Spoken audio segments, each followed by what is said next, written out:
Have you ever wondered about how much money people in pop bands make? Usually those bands are a result of a lengthy casting process. And bands like New Edition, New Kids on the Block, even the Backstreet Boys, they're often very talented singers and dancers in their own right, brought together by a powerful manager who then shapes the image of that band, sources the songs, and produces the music videos and all the albums which go along with the very powerful image of that band. It's a solid formula. It's given us the iconic bands like I just mentioned. But how much money do you make if you're in one of those bands? Let's take the Backstreet Boys, for example. A long time ago, one of the guys from Human Nature told me that their manager was reportedly on about a 78% split with the band. 78. So, with 5 people in the band, that doesn't leave much left over. In 1999, the Backstreet Boys famously signed a $60 million deal with Jive Records. And some quick maths that I worked out before I did this show that at 78% of the commission, the manager gets nearly 47 million of that 60. And with 5 guys in the band, they each receive a little under 2.5 million each. Not a bad whack. But apparently the deal meant that they would only get 30% of that money up front. It's around $750,000. That deal was not their first album deal. They had done albums before that. 60 million versus 750K. 2 very, very different figures. But the press reports a $60 million deal. You get 750K. You're also one of the most famous people in the Western world. You cannot leave your house but for the screaming fans and for the blokes who want to punch you because their girlfriend is one of those screaming fans. I don't know about you, but I definitely wouldn't want it that way. I'm not even sorry. You really only get one chance in life to make a Backstreet Boys joke like that, and I just took it. So, already we've established that being in one of those bands, not as financially awesome as it's, kind of made out to be. So what about a band that's formed as a part of a TV show? They might be so famous that they can't even just go to the shops without being hassled. But do they have enough money to buy groceries when they're down there? Someone who can speak about that firsthand is Belinda Chapple. Belinda was a member of the massive Australian girl group Bardot. Bardot formed in 1999 at the very dawn of reality television, the massive TV series Popstars, which aired on Channel 7 here in Australia. Popstars filmed the entire process, the auditioning of thousands of ladies, going down to the top 25, eventually the top 5, or as we'll hear today, a top 10, that formed Bardot. Now from there, these ladies moved into a house together, and we watched every moment of the first 3 months of being in the band. Bardot released 2 albums. They were nominated for 3 ARIA awards. They had 2 national tours before coming to an abrupt end in 2002. At the time, Bardot consisted of Belinda Chapple, Sophie Monk, Polihronas and Tiffany Wood. And an official statement at the very last gig they ever did was released to say that Bardot confirmed a mutual decision to end the group's career. Wildly, I was there for their last ever gig. It was at Channel V, the music television station I used to work at. It was the 2nd of May, 2002, and I say that because I've had to go back and rewatch it because I don't actually recall it even happening until I was getting ready for this interview. Look, I'm going to wave my hand generally in the direction of still drinking a lot and not really looking after the PTSD I was dealing with. It makes sense that I don't remember it. But when I watch it, I see 4 women in tears, marking the end of what was once a very close band. Belinda has released a book that tells her story about what happened in that band. It's called The Girl in the Band. The end of Bardot was not mutual, and despite the band reportedly earning up to over $20 million, over $25 million in the first 12 months, what the ladies actually got paid was a very long way from that. But it's not all about money. It's a story about friendship, trust, and in some ways betrayal.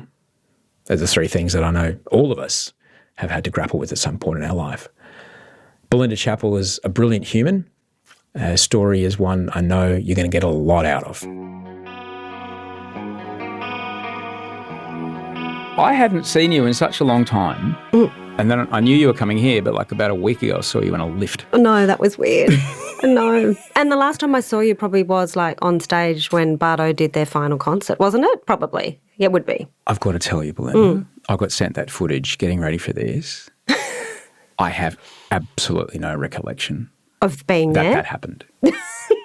None at all. That's funny. And it's not even Idol times. Like I don't remember the second season of Idol at all. Right. But I don't recall Being there. No, it's so funny. that happening. I would have very vague memories of it too, but then obviously it got uploaded on YouTube many, many years ago and I've seen it. And people send it to me all the time, so then I end up watching it. Right. Probably more times than I need to. I've probably watched it like 5 times over the last 20 years or something. But I watched it. Yeah. And I was so then I started to remember like what was going on in my life. It's like, oh, that's probably why I didn't remember it. There was a lot happening. But it was extraordinarily emotional. Yeah. Well, it was weird. Yeah. For me, I wasn't so much emotional. Tiff was. I think I was in shock a bit. I hadn't really, processed what was actually going on. Yeah, at that time. Yeah. You've been very honest in your book. I was just struck now knowing what was going on. I was, how brave it was that you all went and did that. I don't even know why I turned up. Should have just said, sorry, guys. You know what I mean? It's interesting because I only just the other day had, Ben and Chris from Silverchair sitting right there and they never got a chance to say goodbye to their fan base. Yeah, right. They never got to do a gig. Yeah, so that's sad. That you knew what you knew and how you'd been told things were ending and then you still showed up on stage, on television. Yeah, I know. With these 4 other people and others who weren't on stage with you and did the gig. I know. I just, and honestly, I think I was definitely doing the denial. Like I hadn't processed any of it actually. And then when Tiffany started crying, I'm like, oh yeah, that's right. The band's finished. We were told 2 days ago or whatever.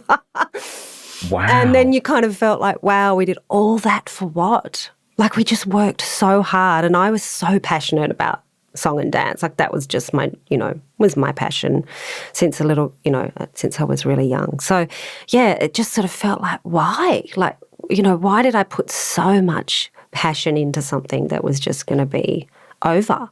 And I just didn't see it coming, So it was you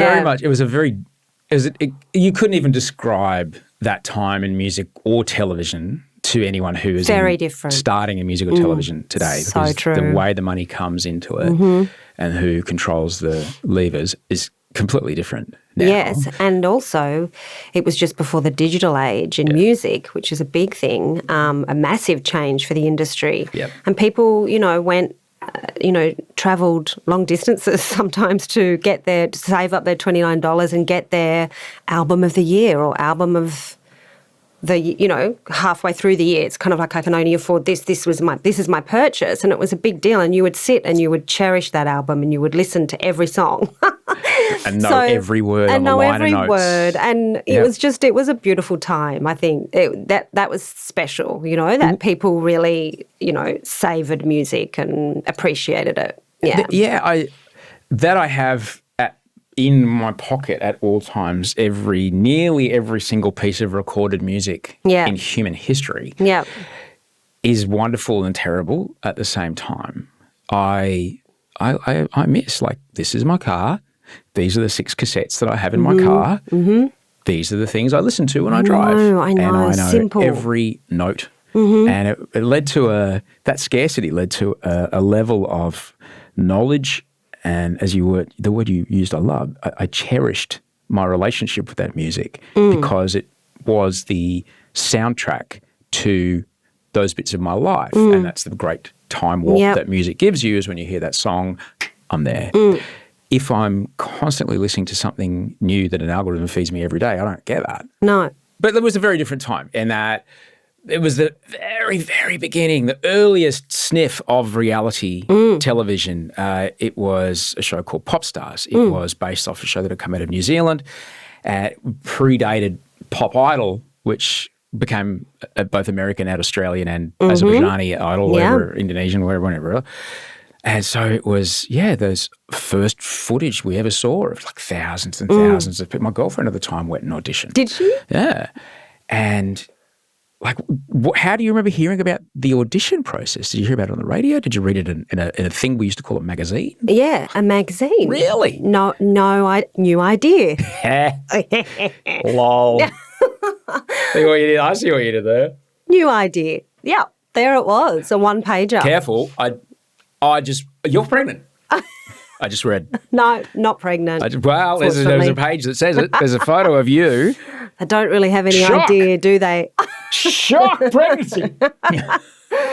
Yep. And they would say your age. No. I can't believe I'm pregnant. Blah, blah, blah. Yeah. So you read it in a magazine? I did. And then because I had an agent at the time who was a really good agent and sending me for all kind of things, but not that, I don't think. So you're a dance kid, right? I was more a dancer than a singer. Yeah. I was working as a commercial dancer. I was singing in bands. I was modelling when I could get modelling work. And that was my world. And what does a commercial dancer look like? What's that? So back then it was like TV dancing, like what you would see, like if they needed dancers for anything. Right. Whether it be a singer releasing a song. And back then it was very simple. Like now you've got these big production numbers on Idol and where a whole team of dancers will come out. Unmasked, the Square Division guys put together the most unbelievable so I used to work with them way back. I used to dance with them way back. Incredible talent. Unbelievable. And they've gone on to do incredible things. Yeah. But so we were the commercial dancers. Yeah, me and Ant, and we'd turn up and so actually but I'm older than Ant. I think I was more a 90s dancer. Yeah, they were more, I think, late 90s. So either one of your parents have done the thing. I've most definitely done the thing where you're lugging into some faraway RSL with lots of costumes that cost you $500 each. And they're like, hang on, what, I've got to pay $30 now to come inside? What? Such a racket. Well, I was working at those RSLs. Yeah, so I was never checking paying to be in? there. No, like I'd do the Tom Jones show, which was a incredible impersonator. Full on, all around the country. Whoa. I toured around with the Tom Jones impersonator, Michael Jones. He was incredible. Tom Jones apparently said he was one of the best in the world. He had this incredible voice, and so I was his backup dancer. And then in the Tom Jones show, there was the Supremes, ABBA. So I was Agnetha in ABBA. Then I'd put on another wig and I'd be Tina Turner. That was my favourite. I did 2 Tina Turner tracks. But let me guess, as soon as the show's over, you're out of the gear, into the roadie stuff, putting everything in road cases and shoving in a van? I didn't do any of that. I just put on the costumes were there. It was a proper show, so I didn't have to bring my costumes. That was all given to me. But then we would, when we were on tour, all get in the van and then travel. We did Tasmania, we travelled across Australia. Me, 2 other singers, Tom Jones, Michael Jones, and a bass player, guitarist, drums. So a live band. Oh, yeah. Wow. Oh, yeah, no, it was the full, So I was doing Friday night at the Casino RSM. Correct. Cougars. No, like Geraldton RSL and Kalgoorlie RSL. Yeah. Kalgoorlie we did. God. Yeah, we went everywhere. Far out. So you've got that under your skin. So I have the best memories of that time in my life. Yeah. And being in a van in Australia is it's a fucking long way between anywhere, and it can punish. It's a punish. You get to know each other. That's not my fart. In fact, I know exactly whose fart that is. Yep. Yeah. And I didn't have brothers, so that was really a learning curve for me. Oh boy. Yeah, you would have come. But everyone got on. We had a ball. We had such a fun time. But what an informed way to show up to being in a band. You do the audition and touring. You're like, I know touring. I know what a country I know what country comfort's like. I'm in. Anything's better than that. Best Western 1-star wherever we went. Wherever you went. You talk in the book and you delve into like quite a bit of the stuff business-wise that was going on, which obviously we had no idea of. Things are very, very different now on any non-scripted show, which is the other word we use for reality, around the welfare of the people that are a part of it. That really we didn't know that we needed to do it when we started. We simply didn't. No. It's an incredibly high tension moment. Yeah. And I always saw it on Australian Idol. I would see like the shock, and I see the same thing on The Bachelor or Bachelors or whatever, Bachelorette, whatever we do, is like you get this person, say for on Bachelor or Bachelorette, you're like, oh, you're the hottest person that you've ever known. You're hotter than all your friends. You're the good-looking bloke or lady, and now suddenly you're in a room with 40 other people. Like you are now no different. Yeah. What do you do? Same with Idol. Like you've been the best singer you've ever known in your entire life. Everybody has always told you you're amazing. And now you've got someone telling you, actually, that person over there's better than you. Yeah, much better than you. And you might have never encountered that ever. Yeah, because of the amateur nature of the way this, you've never been through a casting. You've never been through an audition. Yeah. You know, so this is very big news to you. And the emotional response to that we filmed, and that's why those emotional responses were quite big. What do you recall about those moments of those kind of like getting towards like the final 20, final 10? Yeah, well, talking about the girls that didn't make it, and I think because it was in New Idea, I was about to say No Idea again, because it was in that magazine, I think there were a lot of people turned up that had no experience at all, and as you said, were singing in the shower. And it didn't mean that they weren't as talented, it's just that they weren't experienced in the audition process. Yeah. Whereas I had done a billion auditions prior to that, but nothing like this, where it was filmed. What's reality television? I don't know. We didn't know what it was. Everyone was winging it, including the production company. No one really knew what they were doing. I remember, nothing was scripted. Everything was filmed. I mean, they could have filmed a lot more, but they didn't really. It was very relaxed. Wow. But they managed to get some juice, I guess. I mean, we were never fighting or anything, but I think we got sick and we were always under the thumb, like the pressure. The schedule was just ridiculous that they had us on, working sort of 5 till midnight every day, except for Sunday kind of thing, There was a moment you talk about as you're getting, and lawyers love it, lawyers love a bit of time pressure. It's a final 10. So it's... Yeah, they gave 10 of us contracts. What about that?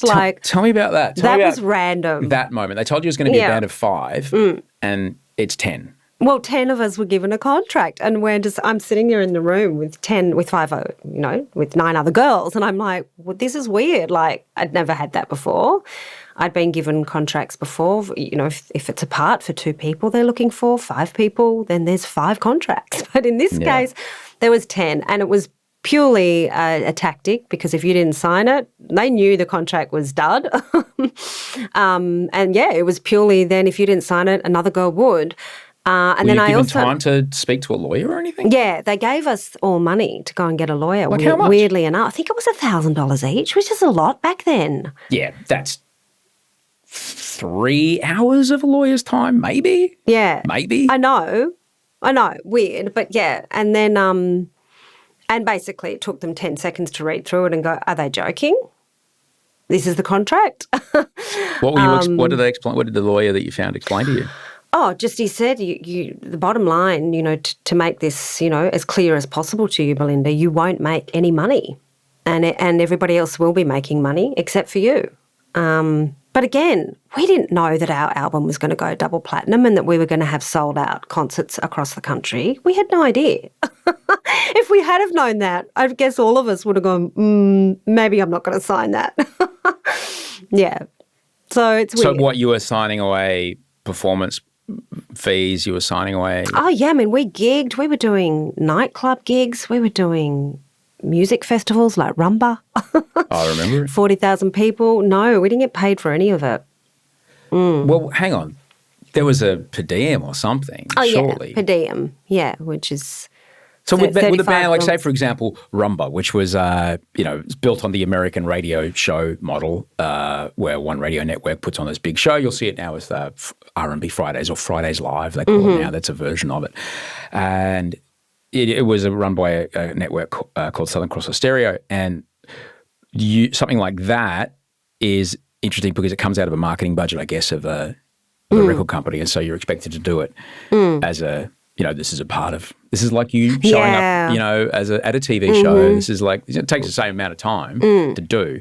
But for a nightclub gig, at that time of history, like they were paying me like, I'd get like $1,500 in cash to just show up and scream, "How you doing, Adelaide?" for 3 hours. I know. But for 5 of you to show up and do 3 songs or whatever would have been we'd do 20 a set. fucking grand. I know. Where did that money go? I don't know. Someone took it. Really? Yeah. Yeah. When did you start asking questions about that? We all did, but I mean, I think that in the last 8 months, so we were working solidly for 2.5 years. Yeah. And in the last sort of 8 months, we got a better deal. So we managed to basically beg them to, give us something.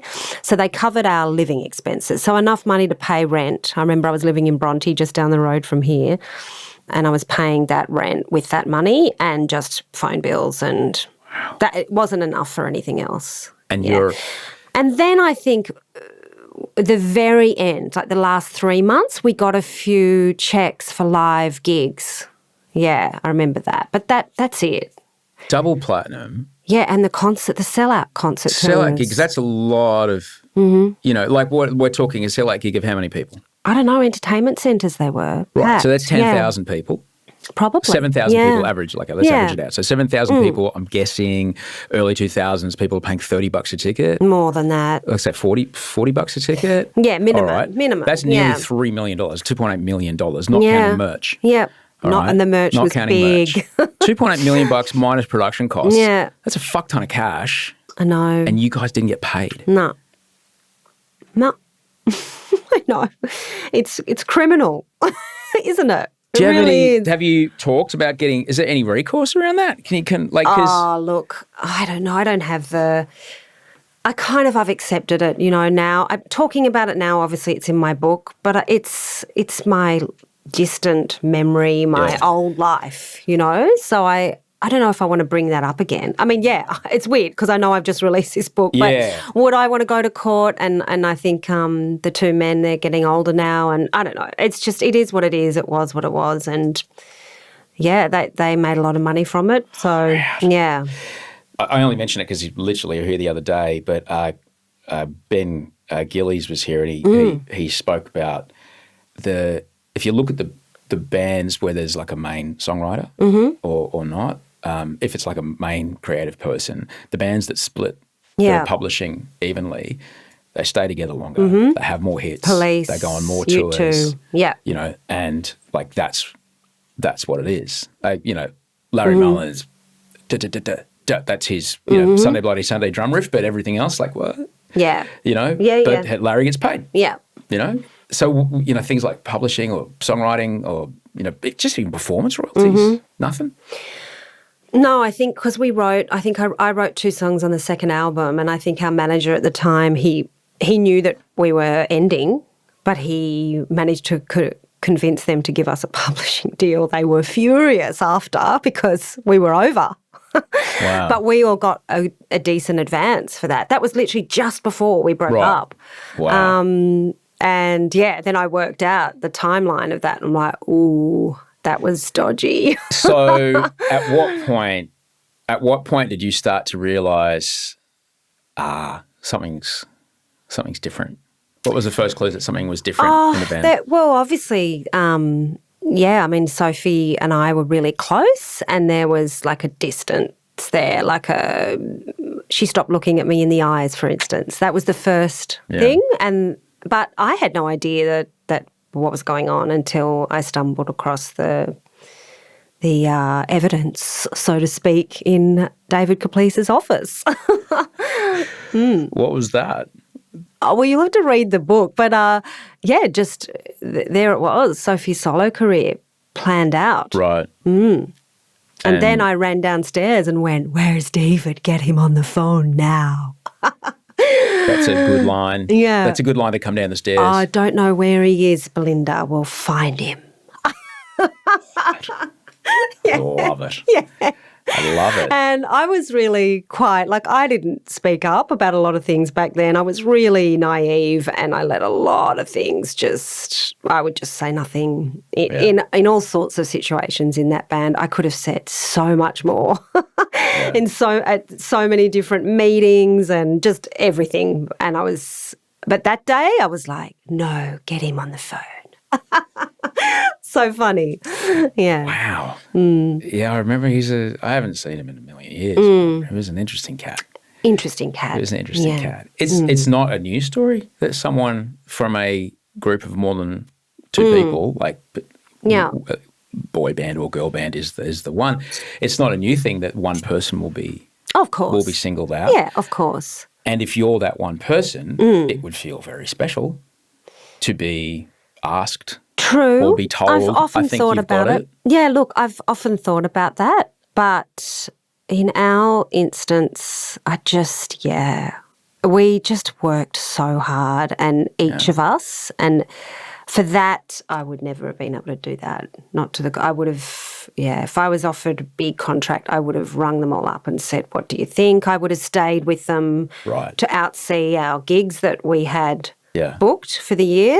I just couldn't have done it. There's no way.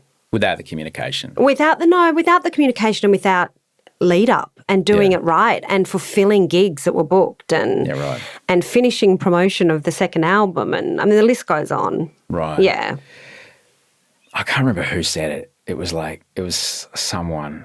I think it might have been Hugh Jackman or it might have been someone like that. It's like, I don't get paid to do the acting. I get paid to get stared at while I do my groceries. And so hearing you talk about which is not fun, money you were getting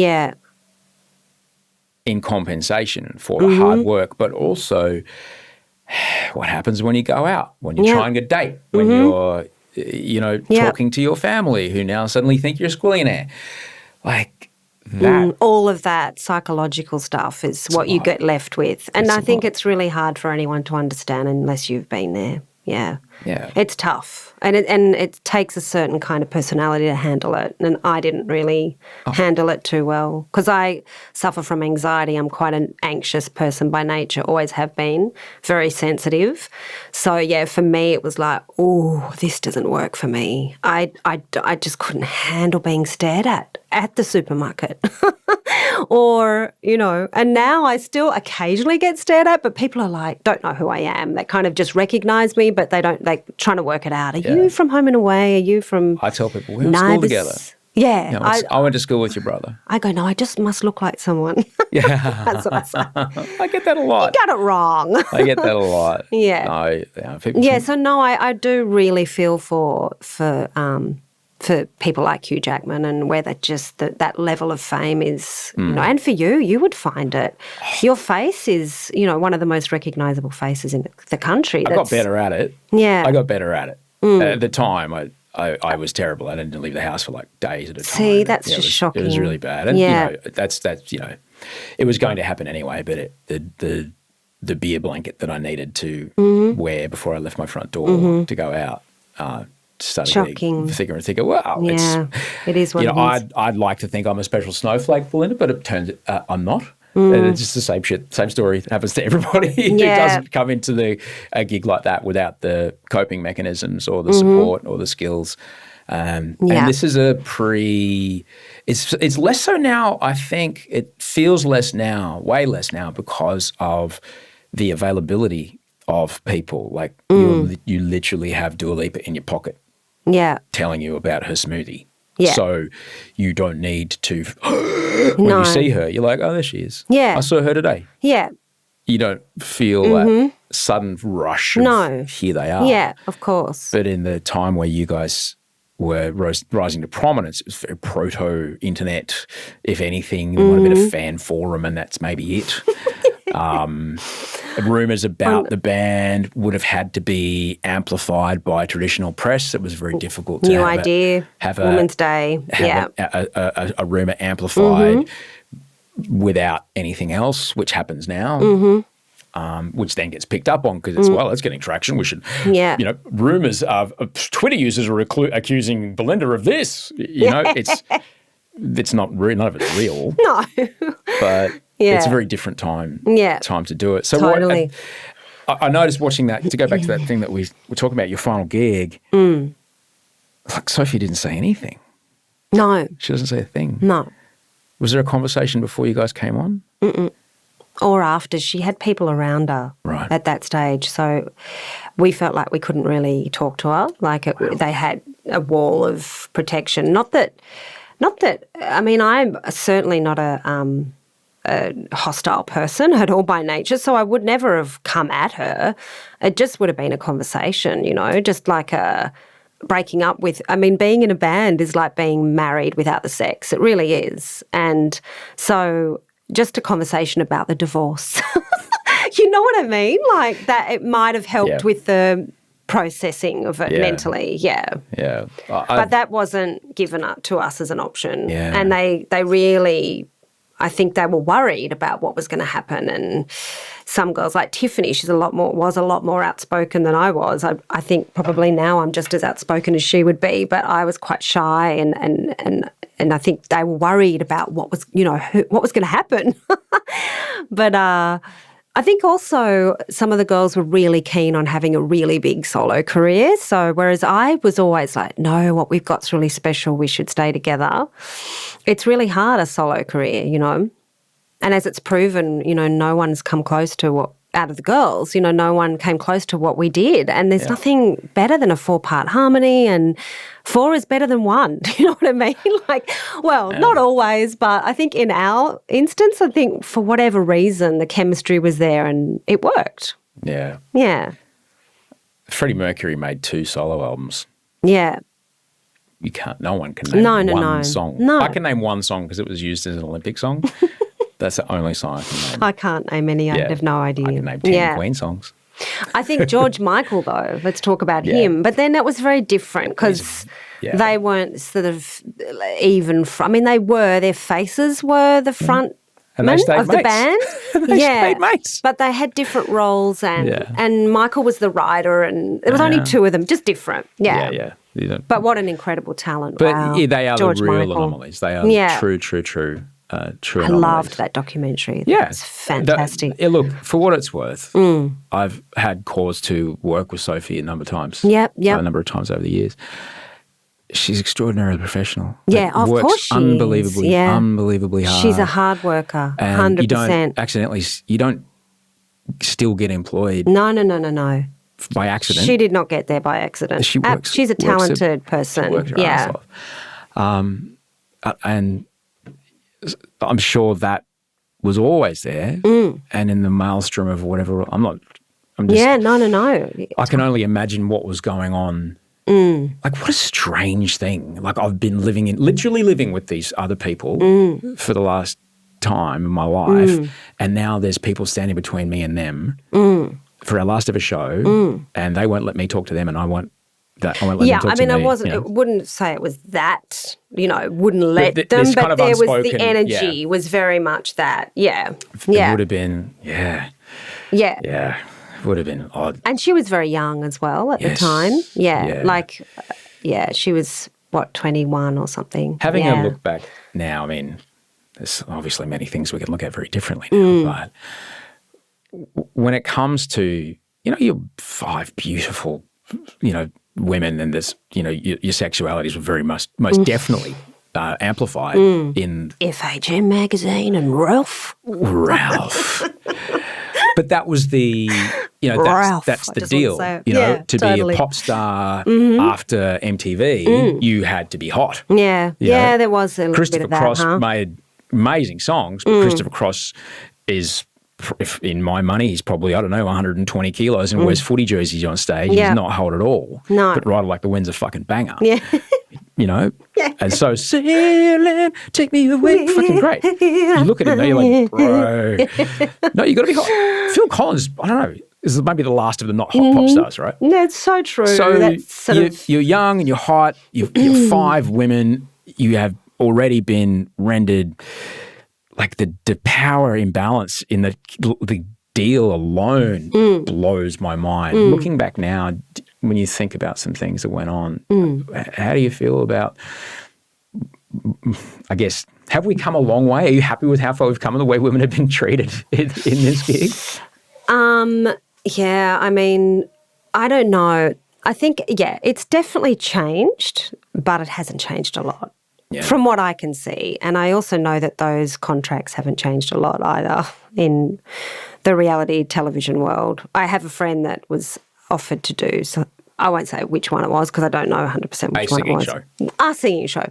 And yeah, and the contract was the same thing. Come and work, be on the show, really, you're a paid actor at the end of the day, and work on the show until you win or don't win and get paid hardly anything. You know what I mean? While everybody else is, I don't know, it's weird. Wow. It's a weird concept.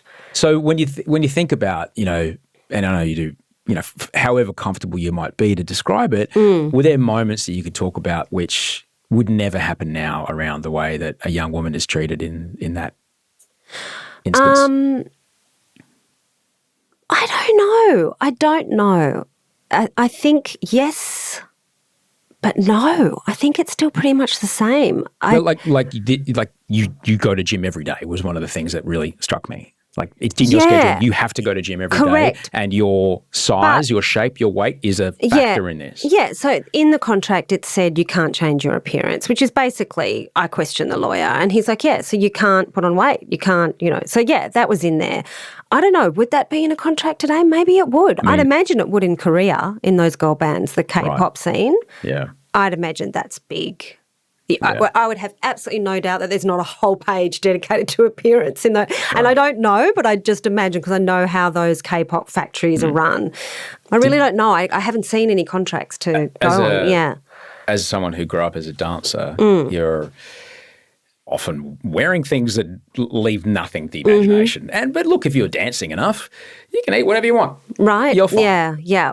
Though surely at some point the pressure to be a certain aesthetic started to get when you're that busy. Yeah. So what I was going to say is they did put us that gym into the schedule in the early days. But then when the cameras went around, there was no schedule for us to go to the gym. But we were all there.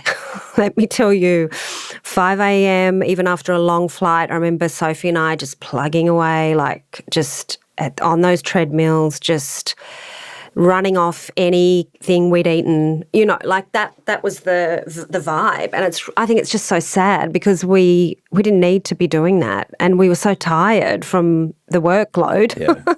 And the pressure for me, I ended up with an eating disorder during my time in Bardot, and that was mainly because of the lack. I don't know if you've done any research into the psychology behind eating disorders, but it's not always about the calories and it's not always about how you look. But yes, for me it was a combo of I had no control in my life and my eating disorder is all about control. And hence the reason I was a really scared flyer back in those days because I was not flying the plane myself. I had to trust this guy and trust all the people that put all the nuts and bolts and the steel together and put the seats in and, so that was my thing. And yet I'm not a control freak at all in real life. Like you can ask my husband that, I'm not at all. But yet I am in my anxious way, if that makes sense. Yeah. It's complex. And so for me it was really tough. And it was a combo of, today you're not wearing much. Today you're going to go and do an FHM shoot. We're putting you in pretty much nothing. And also the 2000 fashion, which was like the lowest low denim hipster pants you've ever seen in your life. And then just, a little bikini top as well. And, you wanted abs, you wanted to look, you just wanted to look a certain way.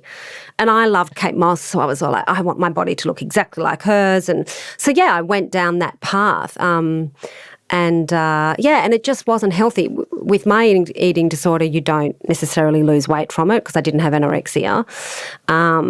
But it was sad and tough, and I didn't really get any help for it because there wasn't so much talk about mental health back then at all. And my parents were old school. You don't talk about it. You'll be fine. You'll be fine.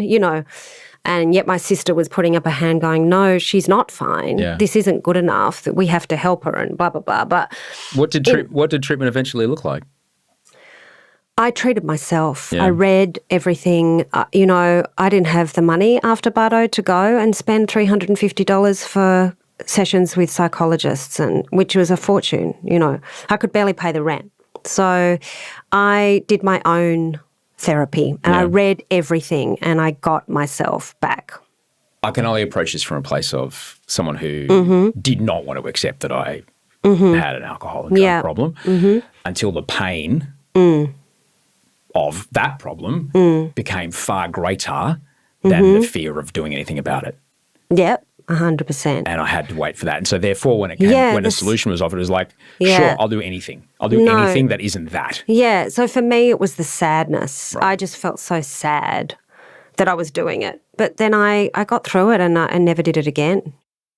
In my super secret sober club, there's a thing called a geographic where you think, the problem isn't me. The problem is that I live here. I'm going to go there. I spent 10 years in America thinking that would be, and there was relief without the staring and stuff like that. Yep.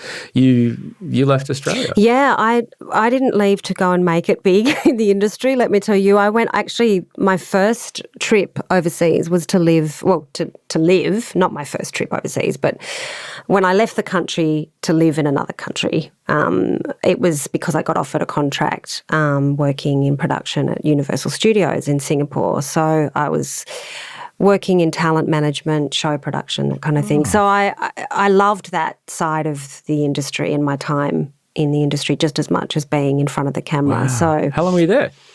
10 years on and off. Wow. Yeah. What was that like? Interesting. Yeah, it's a wonderful place. People think Singapore's just the MBS, the Marina Bay Sands with the fancy pool, and it's soulless, but there's so much culture there and diversity, and it's a cool place. And the art scene is big. It truly is the crossroads of the world. That's what I loved. I loved Truly that. is. I would go out on a Friday night and sit in a bar and I'd meet a French guy, a British girl, someone from Sri Lanka, someone from Philippines, and that's what I loved about. And just their mindset was so different to Australians. And I can't generalise all Australians, but it just felt very refreshing. Oh, at the time, Yeah. I absolutely agree. It's very different now. Yeah. Particularly around people who are trying to create something. For sure. Out of their lane or out of their station. But certainly at that time, I found it, when I lived in America, I found it extraordinary. I was like, oh, wow, you actually are excited that I'm giving something a go. Yeah. But then again, I was self-selecting because I was living in the city of Los Angeles, which is everyone from around the world who was also me is also there. So everyone's there for a reason. So similarly in Singapore. What is it like to show up? Look, I know what it was like for me, but I'm interested in what it's like for you. When you show up and you're suddenly like, okay, maybe some Australians might have an idea of who I am, but people generally are like, oh, hey, my name's Simon and I'm from accounts and I'm here to help you do this. Great. Simon from accounts is here to help me do this. Let's go. And you just believe that that's what they say and that's what's real. And Simon, I mean, I did that. I just like, hi, my name's Osher from Australia. Hi, Osher. Great. I created an entire new version of me that didn't drink or use and went about the world in a very different way. And that's how people treated me. And eventually that who I became. What was it like for you to be able to have that moment of recreation, I guess? Yeah, it was just refreshing, really. And even though in Singapore, Bardot was quite big, we had like gold and platinum singles and a gold album so and we had, I remember when we went our first time to Singapore, we had like a sea of people lining up down Orchard Road to get our autograph. So I was a little bit worried when I first went there. I was like, oh, but no one recognised me. Fame is so fickle. Isn't it funny how I probably passed all those girls that were screaming my name at Changi Airport with a sign because there was hundreds waiting for us when we arrived, and then they followed us. And I probably walked past those people my whole time in Singapore and and they didn't even recognise me, which is great. I mean, it was great for me, but it's just funny, that whole idea of fame, like that. Yeah, weird. Yeah. But no, it was great, and I just had a normal life. Being in talent management, did you go, look, I know what it's like to be on the bad end of a deal, so I'm going to try to. I was always that, and even when I would put together my shows and productions and things and hire dancers, I would always just bump up that cost a little bit more, give them more, pay them really early. That's me, just to, yeah. And when you saw the young women who were you auditioning for the Tom Jones version of you, that is, what are some things, when you cast them, what are some things that you would say to them? Not much, to be honest. No? I think, no, I didn't want to go down just because I had a horrific, experience. But as far as any advice or guidance you would have for these young women? Yeah, I mean, yeah, I would. If they would, ask questions, I would say, don't take yourself too seriously. Don't be hard on yourself. Love yourself more. Be kind to your body. Be kind to yourself, try and be aware of unhealthy patterns mentally, because it's a job that can create eating disorders and weird body dysmorphia and all of that. You look at yourself on television or you look at yourself on stage and you're like, oh, I don't like how my nose looks. I don't like how, the list goes on. So, yeah, I would just try and give them antidotes, just positive affirmations to be aware of it, because when I was young, I wasn't aware of it at all. The voice in my head, what I was telling myself, When you saw someone who had, you know what, you've got that little extra thing, would you point them out and say, come on, have a chat with me? You could really go far with this if you do this and this and this. Not really. No? No. But I would always, definitely say if I thought someone was really talented and, give them lots of compliments. Wow. Because I think in this industry that doesn't happen a lot. So I would go, as I said, I'd give them more money, pay them really early and give them lots of compliments, because I knew that when they left this door, people are probably going to be putting them down in the industry. That's my experience, yeah. It's such an old school way of getting what you need out of a performer, to yell at them. Yeah, true, yeah. It's very different now. I in the very kind of tail end of shouty directors, I did a TVC with a shouty director once, and I remember they had extras standing out in the sun for like 4 hours, and someone said, we're going to have to break them. He's like, they can wait. Yeah. Was this in the 90s? No. Okay. And I was like, I don't know if you could really treat people like that. You certainly couldn't do it now. No. You certainly couldn't do it now. No, interesting. That audio of you saying that will find its way into the public. Right, that as well. But it's also like no one needs to be a dickhead. No. There's none of that. No, life's too short to be a dickhead. When it comes to there's no time for that. No. A van is a very closed space, a very tiny space, and you have got to have no dickheads. It's very hard. What if there is one though? What do you do about that? I've had that situation. Yeah, you can have a chat about it. What You if can be there's honest one? about it. You can be There's like, look, always one to ruin it for everyone. you can be like, listen, man, we're professionals. We're like 3 more weeks of this. Yeah. Do you think you might be able to get a handle on that? And if you can't, that's fine. But, I'll find ways to get around it.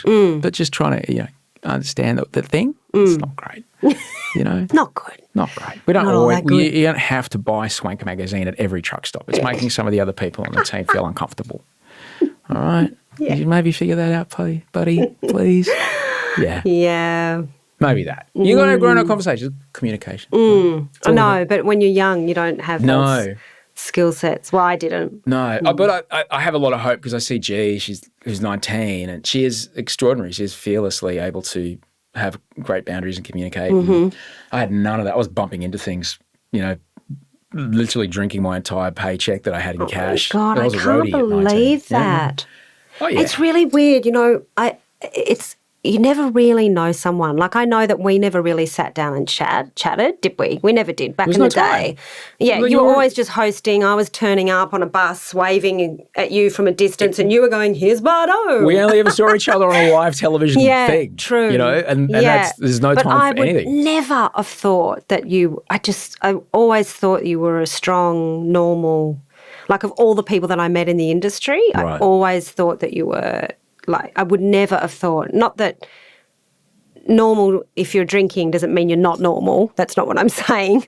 But I'm just saying I just would never have picked that at all. I thought you were happy and healthy and, Well, those moments that, what is anxiety? This is how I describe it. It's not the first time. People might have heard me say this before. It's anxiety for me is no control, all right? when am I more in control than when I'm on live television? Yeah, I right. know what I'm going to say. I know exactly. If I get to say what happens next. I can, on that show, that's I can interesting. almost decide what's happening next. You know, like I know we want to play a song here, but this thing is way more exciting. We're going to go with this. That's what we're doing now. That's interesting. And know exactly where I'm going to be, how I'm going to be, who's going to say what. Wow. 7 p.m. shows off air. I find that fascinating because I struggle with anxiety, but that is my worst. Live television, always hated it. I love singing and dancing on live television, but if it's an interview, I was always not in my. I always used to think what you guys did was unbelievable. Really? Yeah, I used to always look up to what you guys did and go, "Wow, you guys are." Wow. Yeah, because that's my version of anxiety. Your job. How weird is that? It's just flight miles. Belinda, Yeah. it's just flight miles. That's all it is. And it's just time. I was, but I got to be shit at between midnight and 6 a.m. on the radio from the age of 20 for 5 years before I was ever on television. So, I didn't know that. Yeah. I was going to say, I wanted to ask you how you started. I was a roadie before that, and then I worked in radio. Okay. Yeah. So I've done my time on on in the van. road. I love that. That's why I'm not wearing my hearing aids now, but I normally I am needing them. Yeah. Soon, I think. My husband's always like, your left ear, honey. Oh, yeah, IFBs. Gone. Because of the pub gigs I used to do with the sound and the bass player and, oh, my God. Yeah. And the drums, so loud. When, you said you're back in the studio for a passion project, what would you say to someone who's listening or watching who, here's a thing that you haven't done for a long time, but there was a part of it that you truly, truly, truly loved. It got poisoned with some pretty gnarly stuff. Sorry, I didn't mean that pun, but it was a really good one. It was a really good one. I should have claimed it. It was a good one. It was a really good one. It got, it left a bit of taste in your mouth. Oh, yeah. But to go back to it and to do something again just because you love it, what would you say to people thinking about even considering that? Oh, gosh, so much. Where do I start? I think the first thing I would say would be make sure or try and think about the psychological side of it before you throw yourself into it, because so many talented singers, artists, whether they be songwriters, singers, whatever, are quite often artistic souls, and with that comes sensitivity and anxiety and things like that. I hear a lot of artists suffer from that. I would just be sure that you definitely want it, and then I would say get a lot of help around you if you're going to do it, and don't just throw yourself into it willy-nilly, if that makes sense. So treat it like a clever, like a business like you are a business and you've got a support around you. So you've got a psychologist or a counsellor or someone you can talk to regularly. You've got that healthy mindset around the work that you're doing, and because you are the product. And the idea of, and this is, I guess, the thing that I would notice on Idol, and then I found it in myself. Yeah. Everything will be awesome once I get on TV. Everything will go away. Wow, I find that fascinating. If only I was famous, this wouldn't be the problem. Well, we all know that's not true. Fame is not, ladies and gents, fame is not what it promises. Is it? You have to do it. But you have to do it because you love it. Yeah, absolutely. Yeah. You have to do it because it's something that you can't not I do. had no choice back then. Honestly, people say, is this what you always wanted to do? Yeah, I literally felt like I had no choice. This was what I was meant to do. But, yeah, I just don't know if I had the right personality for it to handle it in its entirety, if that makes sense. Well, it was a colossal thing Yeah. to undertake, and the skills required to handle what was happening. I'd imagine the management is far more supportive around artists in recent times. You'd hope so. Yeah, because that's the product. You want to look after the product. You can't go on tour with a band that's falling apart. No, that's right. You can't get. You've only got so many times you can take someone with a full face of makeup from tears to stage in not enough time. But we didn't have that. Right. We really didn't. That's why it was such a shock. Right. There was no tears. We were having fun, and we all considering we were all from really different backgrounds and we were thrown into a living situation every day with 3, 5 total strangers, which is what we were, I think we did really well. And people want to hear, and I think they think that my book is going to be like really juicy and there's going to be all these cat fights, but there wasn't. I mean, don't get me wrong, there are a few moments where it was like, whoa, what's going on? Yeah. But on a whole, we had a ball most of the time. It was great. It was a beautiful time. And I'm sorry that some of the memories are really hard for you. Yeah, but there's lots of positive ones as well, you know. But those songs, I was saying before, those songs are a key to huge moments of my life. Yeah, that's cool. That's what gets unlocked when I hear them. Yeah. And, memories. Sorry, I can't remember the last time we saw each other. Sorry, I can't remember the last gig, but I definitely remember us standing in a gigantic field in Dubbo or something. Dubbo, yeah. And Tiffany running back, so is there a hairdryer? Is there hair and makeup? No, there isn't. We are standing in a field in the bush. Would you like my hat? She wore my cowboy hat on stage because she didn't have someone to do her hair.